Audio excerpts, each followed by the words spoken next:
With just 7 water buffaloes, engineers are trying to save the entire Danube Delta from a massive ecological disaster.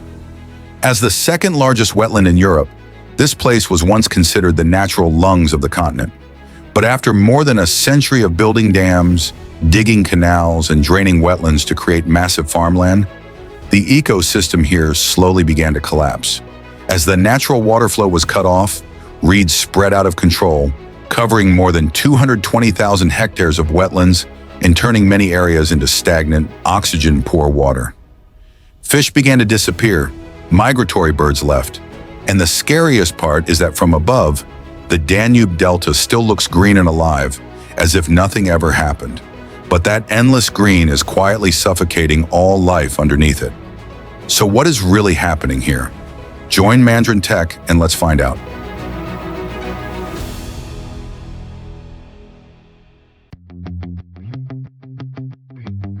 Located near the border of Romania and Ukraine, Omer Island was once one of the most fertile parts of the Danube Delta, a wetland ecosystem covering more than 4,000 square kilometers and the second largest in Europe. For thousands of years, this place functioned like a giant natural circulation system, where water from the Danube River continuously flowed through the marshes, bringing sediment, oxygen, and nutrients that sustained the entire region. But everything began to change during the Soviet era, when large numbers of dikes and canals were built to stop water from reaching the island. Wetlands were gradually drained and converted into large-scale farmland. At first, this was considered an engineering success because it expanded agricultural land and increased food production. But from that moment on, the region also began losing the one thing that mattered most: the natural flow of water. As water stopped circulating like before, reeds began spreading out of control. Over time, they covered up to 80 to 100% of the area. Reed fields 2 to 4 meters tall grew densely across the island, making the entire landscape from above look like a giant green ocean. On the surface, the region still appeared very much alive, but underneath that thick vegetation, life was slowly collapsing. As the reeds became too dense, sunlight could barely reach the water surface, causing dissolved oxygen levels to drop below 2 milligrams per liter, low enough to suffocate many fish species. Natural spawning grounds gradually disappeared, causing fish populations to decline by 30 to 60%, while many water birds also began leaving the area. Even aquatic insects, the foundation of the entire wetland food chain, slowly disappeared as well. There were no wildfires or toxic chemicals visible to the human eye, yet this entire wetland ecosystem was still collapsing in a way that was almost invisible. After decades of research, ecologists finally realized that reeds were not the cause of Omer Island's collapse, but only the result of a much larger problem. In the past, every flood season, water from the Danube flowed through the marshes, bringing sediment, oxygen, and nutrients that constantly refreshed the wetlands. These natural water level changes created ideal conditions for fish spawning, aquatic plants to grow, and the ecosystem to survive for thousands of years. But after the dike and canal systems were built, the natural flow of the Danube was almost completely cut off. Flood frequency dropped by more than 50 to 70%, while water levels on Omer Island fluctuated by only around 10 centimeters throughout the year, compared to nearly 1 meter in nearby natural wetlands. For ecologists, this difference was critical. A wetland cut off from its parent river is like a body losing its blood circulation system. Once water stopped flowing and oxygen was no longer replenished, the entire natural environment slowly began collapsing from within. That was why engineers decided to bring water back to the island. The first turning point came in 2009, when part of a dike on Omer Island was removed for the first time to reconnect the area with the Danube. After decades, water finally began flowing back into the old marshes, bringing moisture, mud, and natural currents that had disappeared for years. The project expanded further during 2021 to 2022, when another 200 to 300 meters of dikes were removed. Thousands of hectares of land began flooding again during seasonal water rises, while surface water areas also increased significantly compared to before. More importantly, life itself also began returning, Dissolved oxygen levels rose to around 4 to 6 milligrams per liter, and fish started appearing again in newly formed channels between reed fields that had remained almost motionless for decades. When water finally started returning to Omer Island, scientists quickly realized that simply removing the dikes was not enough. After decades of being left untouched, the reeds had become far too dense, leaving many areas almost completely blocked, even as water from the Danube slowly began flowing back in. That was when Rewilding Europe and Rewilding Ukraine came up with a rather unusual idea, bringing water buffalo back to the island.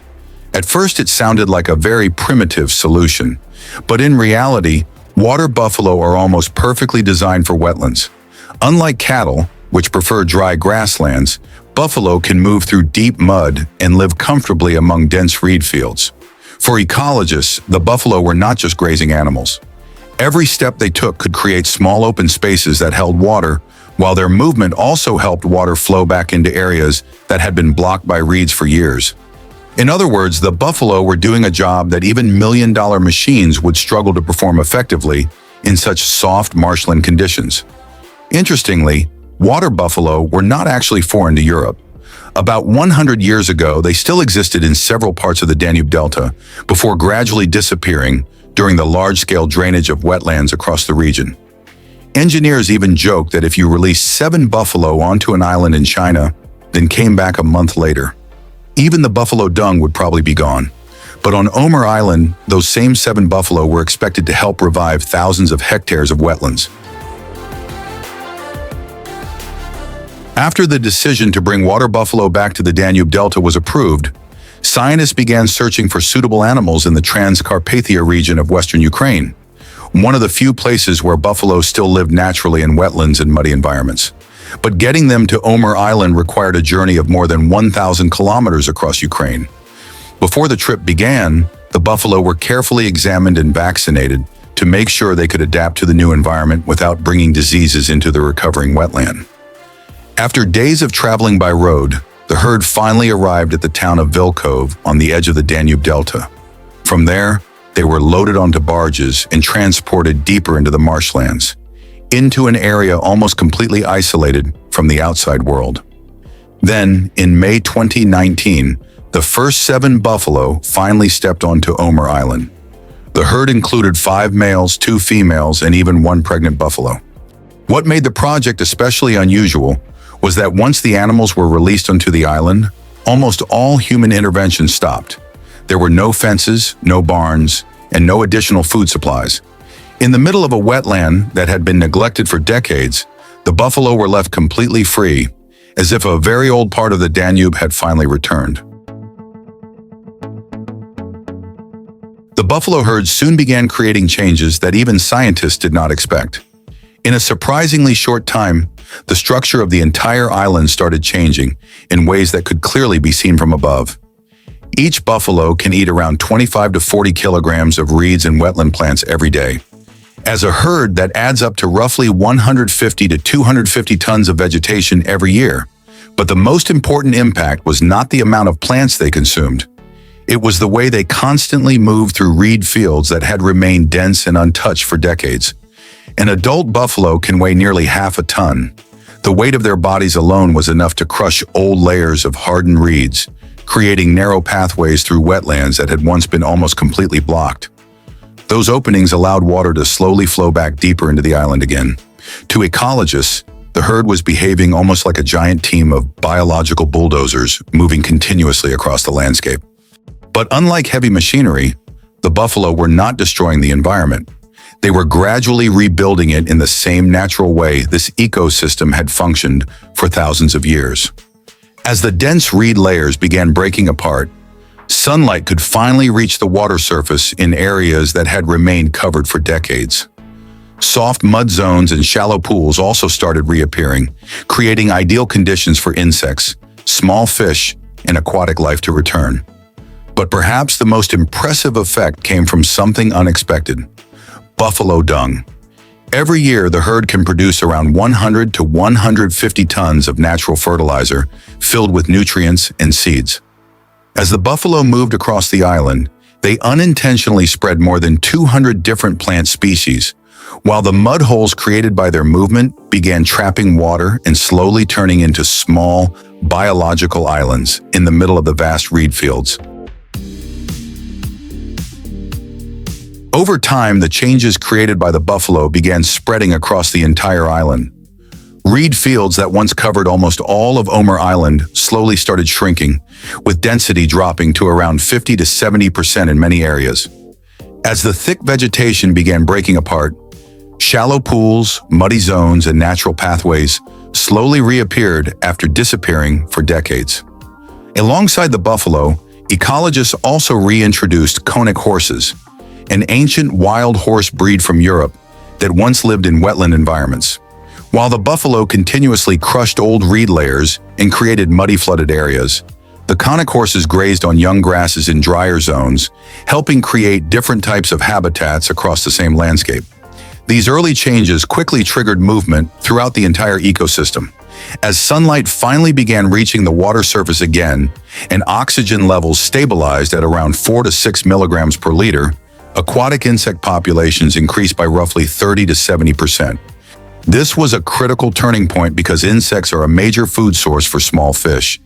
And within just a few years, fish populations in some areas had increased by around 1.5 to 2 times. Fish species such as perch, young pike, and carp began reappearing in the shallow channels forming between the reeds. And as food became more abundant underwater, many water birds that had left the island years earlier also started returning, with populations increasing by around 20 to 50% in some areas. White storks, gray herons, and even the Dalmatian pelican, one of Europe's rarest large bird species, could once again be seen flying above the wetlands after nearly disappearing for years. Omer Island no longer looked like a motionless mass of dense reeds. Natural water labyrinths had begun forming again across the marshes, and the first buffalo calves were even born on land that had once been considered almost lifeless. As flocks of water birds slowly began returning to the skies above the Danube Delta, and life gradually reappeared on Omer Island, many people believed the ecosystem had finally been saved. But for conservation organizations, the hardest stage may only be beginning. Since 2022, the war in Ukraine has made research and environmental monitoring around the Danube border region far more difficult. Many wildlife tracking, water testing, and ecosystem restoration programs have been reduced or interrupted, even though recovering ecosystems like Omer Island depend heavily on long-term monitoring to prevent everything from quickly falling back into imbalance again. At the same time, climate change is creating a new threat for the entire wetland region. Climate models show that temperatures around the Danube could rise by another 1.5 to 2 degrees Celsius in the coming decades, increasing the risk of prolonged droughts and unstable water levels. If water flow from the Danube continues to decline, many of the newly restored marshlands could dry out again, allowing reeds to spread out of control once more. However, what worries conservationists the most is that humans may repeat the very same mistake that caused the collapse in the first place. WWF Romania has warned that around 2,500 hectares of wetlands in the Danube region are still at risk of being drained again for agriculture. To many people, these are simply areas that could be used more efficiently for economic purposes. But to ecologists, they are one of the most important natural systems still remaining in Europe. After decades of restoration, Omer Island has finally started coming back to life. But the greatest irony is that humans, the same species that once pushed this place toward collapse, could also become the reason the entire ecosystem disappears once again. After everything, the most remarkable part of Omer Island's story may be that nobody truly rebuilt this ecosystem with concrete, machines, or massive engineering structures. Instead, humans simply tried to return the things that once belonged here: water, animals, and the natural flow of the Danube. And from that point on, nature almost found its own way back to life. Just a few years ago, Omer Island was still a stagnant marsh, almost completely covered by reeds. But once water began flowing again and herds of buffalo and wild horses returned to the island, the entire ecosystem slowly began moving with them. Fish returned to shallow waters, Water birds reappeared above the wetlands, and new muddy channels started forming through reed fields that had remained motionless for decades. All of this shows that nature is not always as fragile as humans often believe. When the missing pieces are returned to the right place, and ecosystems are given enough time to rebalance themselves, life can slowly find its way back in the most natural way possible. Once isolated from the Danube, swallowed by reeds, and pushed close to losing almost all life, Omer Island is now slowly coming back to life. Water has started flowing through the wetlands again, animals are returning, and an ecosystem that remained silent for decades is finally beginning to move once more. Natural water labyrinths are reappearing across the marshes, water birds are returning to the skies above the Danube, and fish and aquatic insects are slowly coming back to shallow waters that once seemed almost lifeless. And perhaps the most incredible part is that all of this change began with nothing more than water, a few buffalo, and a few wild horses. The story of Omer Island shows that nature does not always need humans to rebuild it. Sometimes it simply needs the chance to return to its natural balance again.